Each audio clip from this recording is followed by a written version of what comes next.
tentativa brasileira de acelerar a transição energética tem como um dos eixos principais a política desenhada pelo projeto de Lei do Combustível do Futuro. Já aprovado na Câmara dos Deputados, o texto está agora no Senado. Uma das propostas é fixar um mandato de descarbonização no gás natural, com a adição de uma cota de biometano a partir de 2026. É o energético que hoje mais contribui para a redução da pegada de carbono dos nossos combustíveis. Enquanto a pegada de carbono dos combustíveis fósseis gira em torno de 85 gramas por megajoule, o biometano é abaixo de 10. O mecanismo seria semelhante ao que já acontece com o biodiesel e o etanol nos combustíveis. De um lado, agentes do setor ligados à produção do biometano defendem que o mandato seja colocado em prática o quanto antes. Do outro, a atual cadeia de gás natural e segmentos da indústria temem uma discussão assodada, sem uma estrutura regulatória que pare de pé. O Jauli, podcast de energia do Jota, em parceria com o INTE, o Instituto Brasileiro de Transição Energética, ouve esses dois lados no episódio de hoje. Na primeira parte do programa, participa Renata Isfer, presidente da Associação Brasileira do Biogás. E na segunda metade, Sylvie Dapot, diretora executiva de gás natural do Instituto Brasileiro de Petróleo e Gás. Eu sou Felipe Seligman, cofundador do Jota. Renata, muito bem-vinda no nosso podcast. Eu queria que você começasse apresentando a associação e dando um pouco da perspectiva do setor, situando o nosso ouvinte, a nossa ouvinte, sobre os desafios do setor, talvez fazendo uma diferenciação entre o biometano e o gás natural e o biogás, uma oportunidade para uma fala inicial para que a gente possa conduzir essa conversa depois disso. Bom, a Biogás ela é uma associação que representa toda a cadeia de biogás. Ela tem hoje mais de 160 associados, desde produtores, fornecedores, transportadores de gás natural, distribuidoras, enfim, toda a cadeia, inclusive de consumidores do biometano, né? Então, ela surgiu já tem 11 anos, mas ganhou um fôlego e um crescimento agora recentemente, com finalmente a viabilização econômica e a importância da transição energética. O biogás, ele é feito de resíduos, né? Resíduos orgânicos. Tudo que você pega e apodrece, ele está emitindo metano, que é um gás extremamente poluente, muito mais poluente que o gás carbônico, por exemplo. Então, você vai capturar esse metano, que já é naturalmente emitido, e vai, então, ter um gás aí que é renovável, né? Que é o biogás a partir disso. Você faz aproveitamento de lixões, isso pode vir da agricultura, e da agricultura a gente tem um potencial gigante no Brasil, porque o país tem o agro como seu grande motor, e o biometano, ele é o biogás purificado. Então, quando você pega o biogás em si, ele tem uma quantidade menor de metano, e o metano é o principal componente do gás natural. Então, a hora que você purifica, você vai deixar ele aí com mais de 90%, 95% de metano, e ele vai ficar uma molécula basicamente a mesma do gás natural, só que renovável, né? Essa é a grande diferença entre os dois. A gente vê, hoje a gente aproveita só 2% dos resíduos que existem no Brasil para fazer biogás, mas é um mercado que está crescendo. Se hoje a gente tem aí 417 mil metros cúbicos por dia autorizados para comercializar, já tem mais de 1 milhão aguardando autorização na ANP, e a gente estima que a gente vai chegar em pelo menos 10 até o final dessa década de 2030. Mas ainda tem bastante desafio, né? Infraestrutura, a gente tem questões de ovo e galinha, né, que não anda, por isso que a gente aí entende que precisa de um pontapé inicial para a gente conseguir chegar no nosso potencial.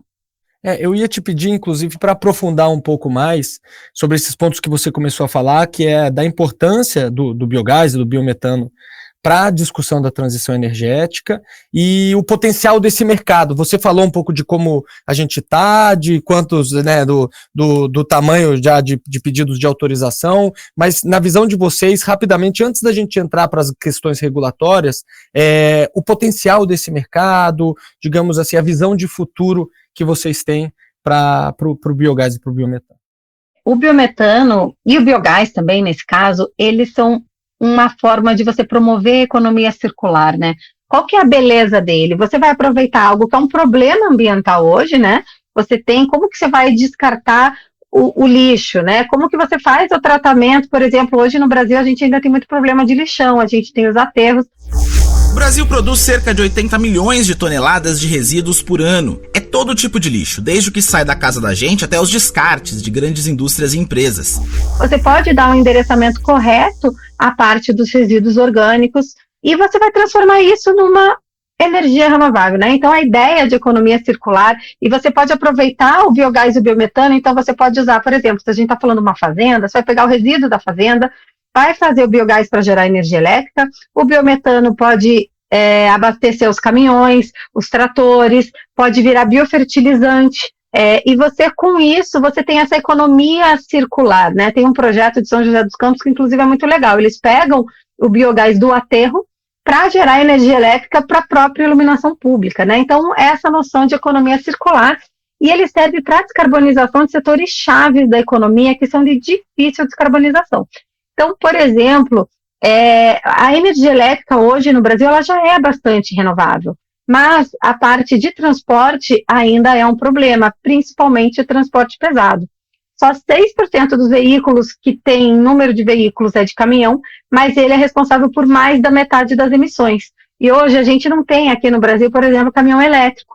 A tecnologia que a gente tem disponível e que faz todo sentido para um país como o Brasil, que é rico em matéria orgânica e agro, é você fazer essa descarbonização por meio dos caminhões de biometano. E além disso, né, então o biofertilizante que eu já falei, que é um dos principais gargalos na hora de você pensar em agricultura, e o segundo é justamente essa questão da frota e do maquinário deles, que também pode ser substituída pelo biometano, e por fim a indústria, que pode usar ele tanto como insumo, quanto para fonte de energia térmica e elétrica, né? Exatamente, em termos de tamanho de mercado, potencial do Brasil, acho que vale a pena a gente colocar esses dados aqui na mesa também. Isso, se a gente pensar hoje, a gente contar com quem está em autoprodução, a produção de biometano no Brasil, autoprodução é aquele cara que faz e consome, né? É o cara da fazenda que bota no seu próprio caminhão. Ele tem um pouco mais de 1 milhão de metros cúbicos por dia nessa produção. E o nosso potencial teórico máximo, com todos os resíduos que existem, é de 120 milhões de metros cúbicos por dia, ou seja, tem um potencial para crescer muito. E se você quiser comparar com o nosso mercado de gás atual, em 2023 foi consumido no Brasil 63 milhões de metros cúbicos dia, de média, né? Ou seja, a gente tem um potencial para mais do que, você duplica com metade desse potencial, você já duplica a disponibilidade de gás no Brasil, com uma diferença, né? O gás natural sempre teve aquela discussão que ele acaba não crescendo, que ele está basicamente na costa, e você tem uma demanda muito grande no interior. E o biometano está no Brasil inteiro, né? Porque você tem lixo, você tem resíduo no Brasil inteiro, então ele está perto da demanda, e é uma outra vantagem aí que você tem nesse processo, com esse potencial gigante, né, que a gente está considerando dos resíduos de hoje. Vocês têm alguma noção de como isso impacta a matriz energética de uma maneira geral do Brasil, se a gente conseguir explorar todo esse potencial? Sim, olha, a gente tem algumas referências para ajudar comparando, né? Se você pegasse, por exemplo, todo esse potencial e gerasse energia elétrica, você abasteceria o estado de Goiás, pela quantidade que você faz. Se você transformar em diesel, você consegue substituir 70% da frota de caminhões por caminhões a biometano. Se usar só biometano, é claro, né? Sem misturar com gás. Se você considerar aí biofertilizante, se fosse usar tudo para fazer biofertilizante, você conseguiria fazer mais do que 30 vezes a demanda nacional de fertilizante, que hoje é importado, né? E importado a preços caros. Então, é bastante grande aí esse potencial que a gente tem. Maravilha. Vamos entrar então agora na discussão regulatória, legislativa, né? A gente tem uma discussão que envolve o biometano no projeto de lei do combustível do futuro. Apesar de aprovado pela Câmara dos Deputados, o projeto de lei do combustível do futuro ainda precisa ser avaliado pelo Senado. Os senadores receberam o texto e podem sugerir emendas ou modificações no projeto de lei que saiu da Câmara, antes de poder ser votado no plenário. e também falar dos desafios regulatórios de uma maneira geral, assim, onde que estão as resistências, onde estão as polêmicas. Seria muito bom ouvir de você essa perspectiva regulatória também. Primeiro, assim, eu acho importante dizer que num momento inicial o biometano até não estava no combustível do futuro. Então você vê que, por exemplo, a energia eólica e solar eram muito caras, e para dar aquele empurrão teve o Proinfra lá atrás. Você vê que o etanol também ganhou um boom a partir da década de 70, mesma coisa o biodiesel, que tem o SAF, que é um combustível novo, que mesma coisa para captura de carbono, hidrogênio aí, participando de vários debates que também vai ter. Então, por que ele estava de fora, né? Então, foi pensado num modelo que fosse o mais eficiente, de forma economicamente pensada, né? Na hora que como que você faz isso? Porque a descarbonização, ela tem um preço, né? Se fosse simplesmente mais barato usar energia renovável para tudo, ninguém estava usando nada de petróleo. Então, qual é a forma de você ter o menor custo possível, a forma mais eficiente de você fazer? E por isso o PL, ele traz assim, não simplesmente uma adição obrigatória, uma mistura obrigatória, como já tem no etanol, que é volumétrico, que quando você abastece de gasolina, ele naturalmente vai ter 27%, agora vai subir por 30% de etanol, e a mesma coisa para o biodiesel. Então a ideia foi fazer assim, como que a gente afeta menos o risco para o consumidor. E você criando e botando de pé um mercado de certificado, como já existe na Europa, né, você trabalhando para colocar ele, para você conseguir fazer um inventário do escopo 1, que diz que tem que usar combustíveis biogênicos, você realmente, com esse movimento mundial de descarbonização, a gente tem plena confiança de que em 5, 10 anos vai ser um mercado muito aquecido, e o certificado vai acabar valendo até mais do que a própria molécula, e com isso quem por qualquer motivo não pode ou não quer descarbonizar, não vai ser afetado, pelo contrário, né? Ele vai se tornar muito mais viável do que o próprio gás natural hoje, vai poder até baratear o preço do gás natural. Então, a gente tem recebido, sim, algumas críticas e algumas preocupações que estão vindo. Os consumidores, eu acredito que, assim, até por um trauma mais do que merecido do setor elétrico, que você tem aí uma das energias mais baratas do mundo e as tarifas mais caras, gerou-se esse medo de que, eventualmente, isso possa trazer algum aumento de preço. Mas o que eu acho que é uma visão que não está vendo o cenário geral, né? Porque o que a gente vê hoje em termos de uso do biometano? Os principais mercados dele não vai ser, de forma alguma, substituir o gás natural que está num duto, que já está abastecendo e que, eventualmente, pode ter uma tarifa maior de uma distribuidora de gás natural. Pelo contrário, a gente está vendo mercados onde não tem gás natural hoje, né? Você está olhando lá para Minas, que não é integrado com o sistema, mas que tem um grande potencial no Triângulo Mineiro e um polo industrial que está sendo pensado ali para a região e que não vai afetar o consumidor que está no estado de São Paulo, que está no estado do Rio de Janeiro. Você tem Goiás com um grande potencial que também não está conectado na rede.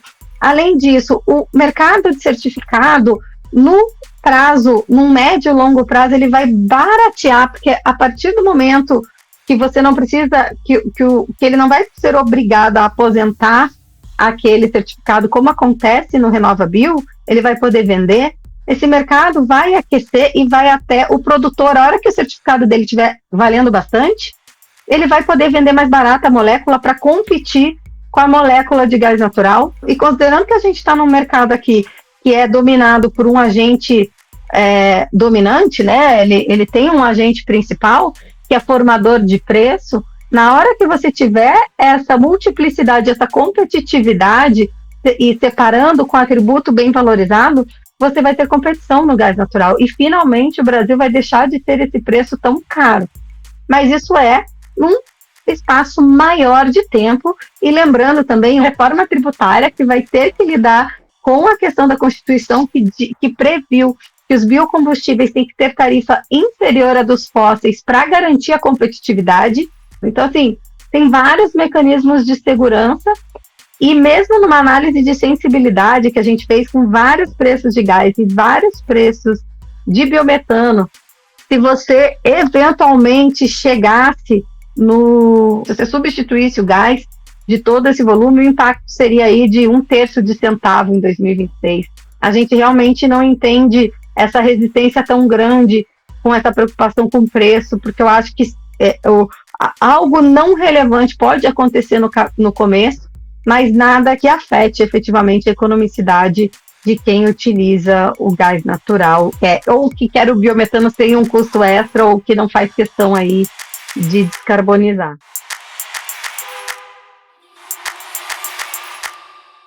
A gente está encaminhando para o final dessa nossa conversa. Eu queria que você me desse uma perspectiva sua sobre o seu otimismo em relação à evolução dos projetos de lei, desse projeto de lei específico, da regulamentação, e como que está o seu ânimo em relação ao futuro do biometano e tudo isso que você vem acompanhando de perto. E a questão das críticas do setor de óleo e gás, que eu acho que é importante a gente... Você falou um pouco sobre a questão do custo da transição, e me parece que envolve o argumento passa um pouco por aqui, né?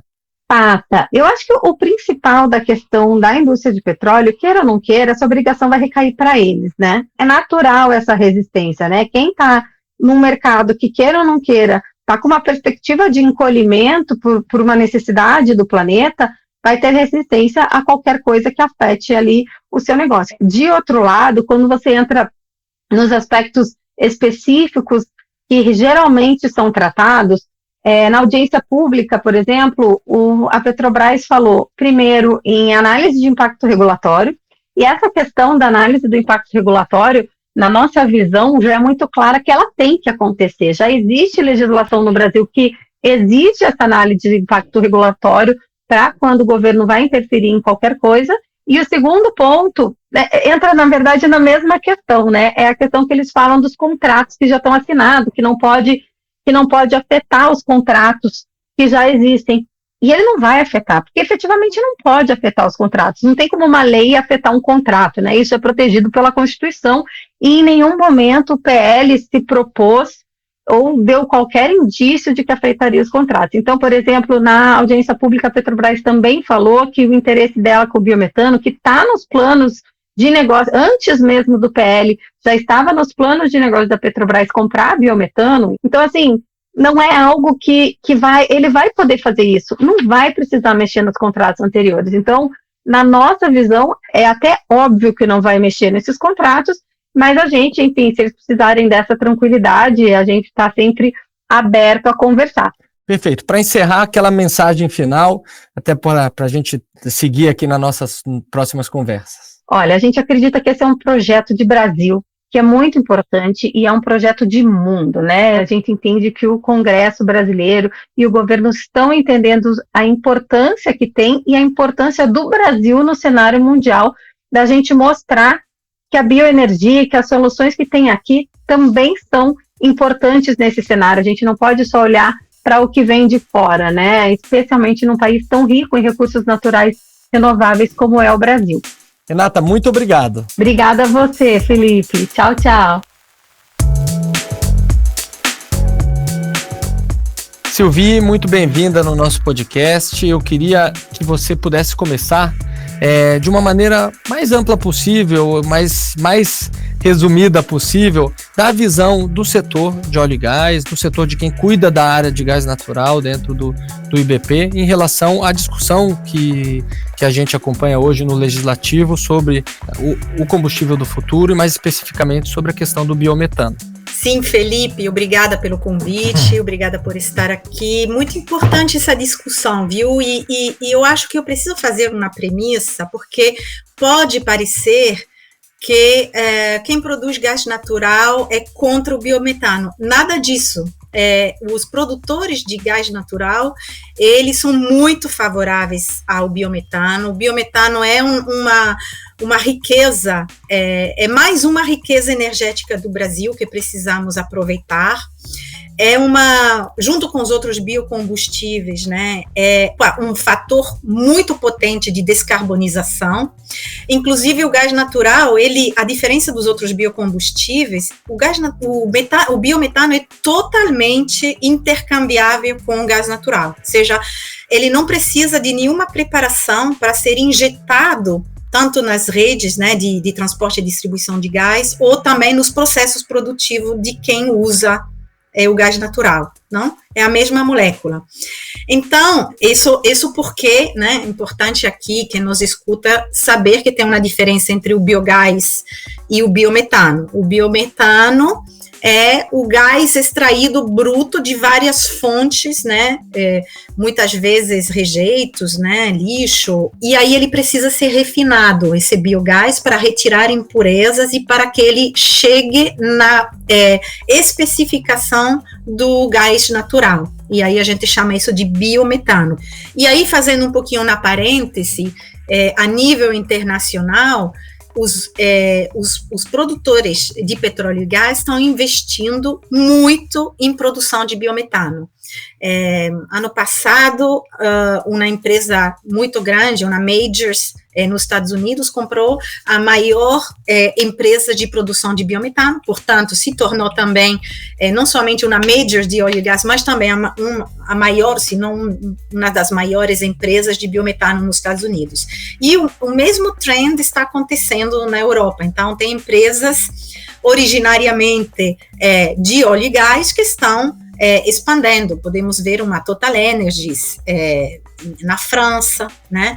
Então, o biometano, de fato, é um importante componente, inclusive aqui no Brasil, de um processo de descarbonização, redução de emissões, não somente, quando eu falo da cadeia de gás inteira, é de todo, não somente dos produtores, mas especialmente dos consumidores, né? Eu acho interessante a gente entrar na discussão do Programa Nacional de Biometano, na discussão do PL do combustível do futuro, e aqui uma oportunidade, inclusive, de você apresentar as posições do IBP e as posições do setor, porque, como você mesmo disse, não é uma posição contrária ao biometano, mas sim a maneira como se tenta regular. Então, seria interessante agora apresentar a sua visão das questões e eventuais problemas do que está sendo discutido hoje no Congresso brasileiro. Sim, Felipe, olha, o PL Combustível do Futuro, 528/2000, ele, na verdade, nasceu de um grupo de trabalho que envolvia muitos agentes de toda a cadeia de combustíveis e biocombustível, que discutiram por quase 3 anos, né, junto com o Ministério de Minas e Energia, e o biometano, ele não estava nessa primeira versão que saiu do Executivo, né? Então, qual é a nossa primeira preocupação? Que esse programa de biometano, que foi inserido intempestivamente na minuta que foi apresentada pelo relator Ranardo Jardim lá na Câmara dos Deputados, ele não teve tempo de amadurecimento, não teve tempo de discussão, inclusive o IBP, mas não somente o IBP, também as outras associações, né, do setor de gás, elas foram apresentadas, no máximo, com uma versão informal, ainda informal, 1 ou 2 meses antes, não houve possibilidade realmente de discussão de amadurecimento.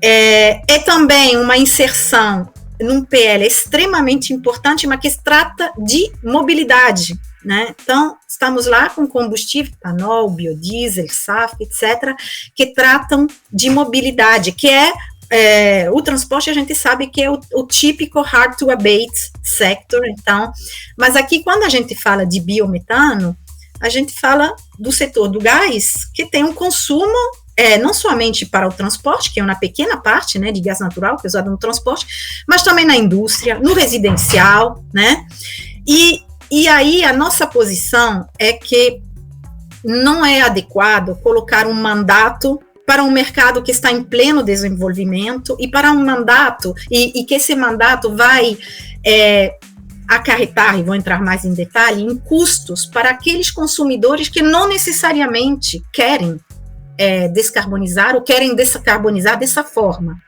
Nós estamos obrigando a todos os consumidores de gás a, basicamente, usar um pouquinho de biometano, né? E esse mandato é ainda mais estranho, ele não é sobre os consumidores, é sobre os produtores. Os produtores de gás, algum dia, talvez, também no Brasil, eles vão estar envolvidos na produção de biometano, mas não é o caso hoje.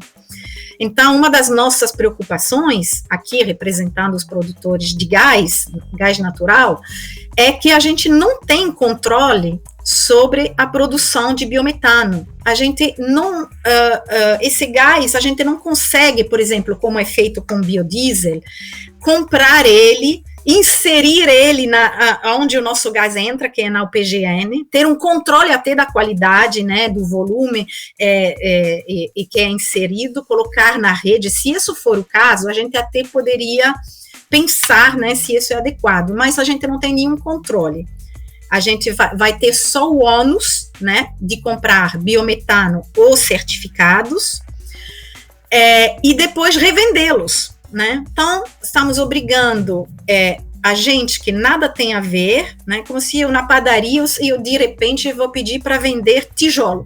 Por quê? Porque é conveniente ter tijolos numa padaria, ok, mas eu vou ter que diversificar aí, vou ter uma equipe para comprar e vender biometano e certificados. E essa é uma das preocupações, que não houve uma discussão ampla, né, para identificar como é que poderíamos, sim, fazer alguma coisa para ajudar a desenvolver esse importante setor,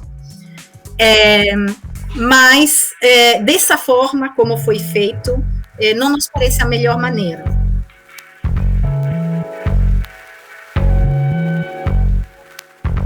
E me parece que sempre há uma preocupação de que, obviamente, o incentivo e o objetivo de publicar de aprovar uma política como essa é de contribuir para um processo de transição energética, de descarbonização, mas que, se não for feito da melhor maneira, pode ser ineficiente, inefetivo e, eventualmente, trazer outros tipos de incentivos. Vocês têm alguma reflexão sobre caminhos alternativos para tratar dessa questão, tratar isoladamente, ter mais tempo? Qual que é a proposta alternativa de vocês? Acho que é importante, a nossa preocupação também é que esse mandato possa encarecer o produto final para os consumidores de gás, né? E não tem problema, todo mundo sabe que transição energética tem um custo, então não teria problema o consumidor voluntariamente escolher um combustível mais caro, porque ele precisa descarbonizar. Mas, como eu disse anteriormente, quando você injeta e você dá o mandato aos produtores, você, na verdade, está fazendo com que todos os consumidores comprem, né, esse biometano e paguem por esse biometano, porque, no final, o biometano hoje ainda tem um preço mais caro que o gás natural, normal para uma tecnologia que está se desenvolvendo, ainda com poucos projetos, etc.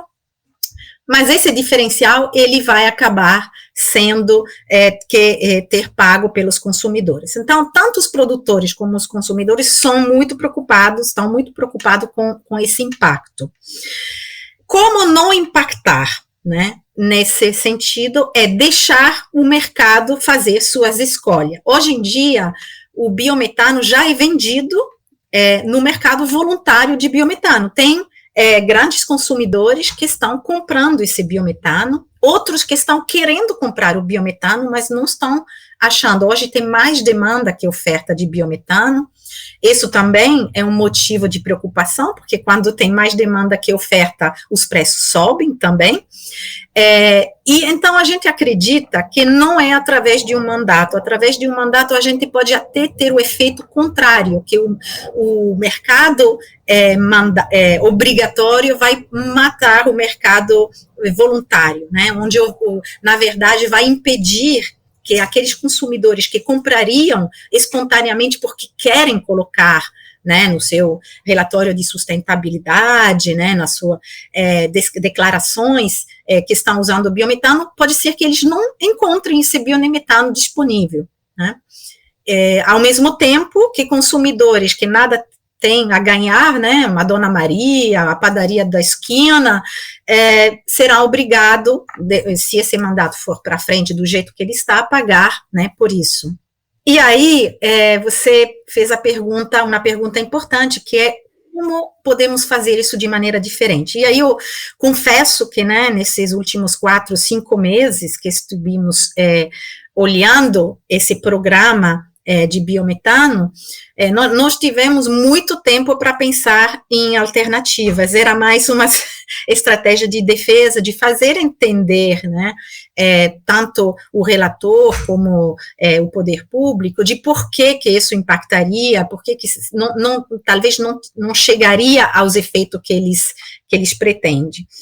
Um jeito de você sempre, quando você quiser fomentar, né, uma nova tecnologia, dar financiamento mais barato a quem está buscando financiamento para novos projetos. Então, isso seria uma das propostas, né, que precisamos ver, o BNDES ter uma linha de financiamento para projetos de biometano.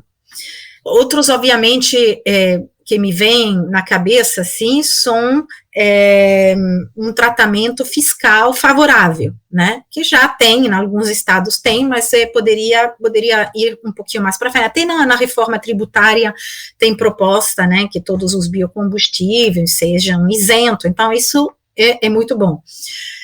Mas aí não fizemos mais estudos mais aprofundados para ver quais eram as outras propostas. Por isso, para esse fim, nós propusemos até ao Arnaldo Jardim, na época, vamos fazer um grupo de trabalho amplo, vamos discutir, pedimos para ele retirar o capítulo 5 do PL para poder amadurecer a discussão, achar qual a melhor forma e aí sim fazer uma proposta de lei específica para o biometano.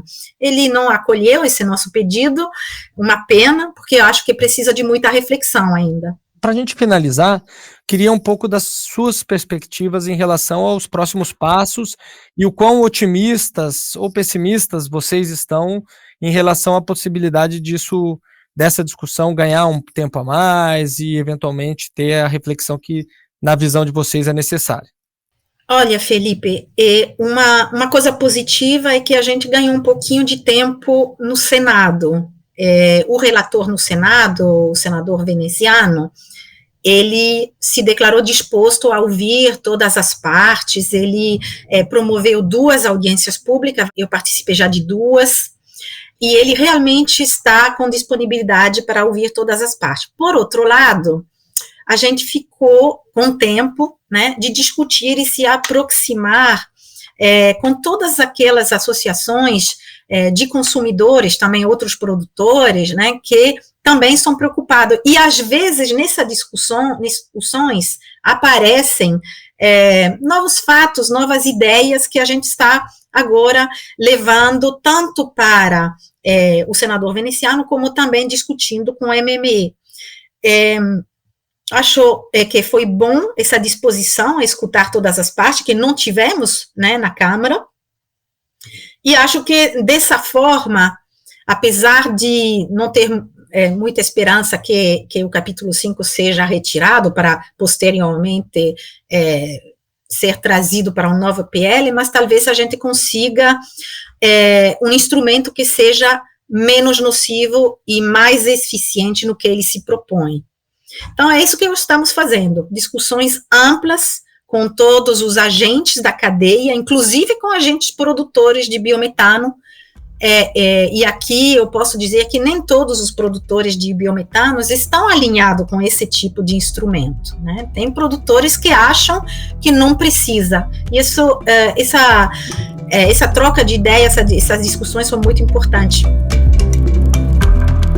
Sylvie, muito obrigado pela sua presença e obrigado por todos os esclarecimentos. Esse foi o Joule desta semana, o podcast de energia do Jota, que é uma parceria com o Instituto Brasileiro de Transição Energética, o INTE. A produção é do Estúdio Jota, à frente do Jota para guiar marcas a pautar o debate público e impactar tomadores de decisão. Nesse programa, colaboraram João Guilherme Lacerda, Letícia Paiva, Luiz Viviane e Thiago Aguiar. Foram usados áudios da TV Senado e Jovem Pan News. Até a próxima!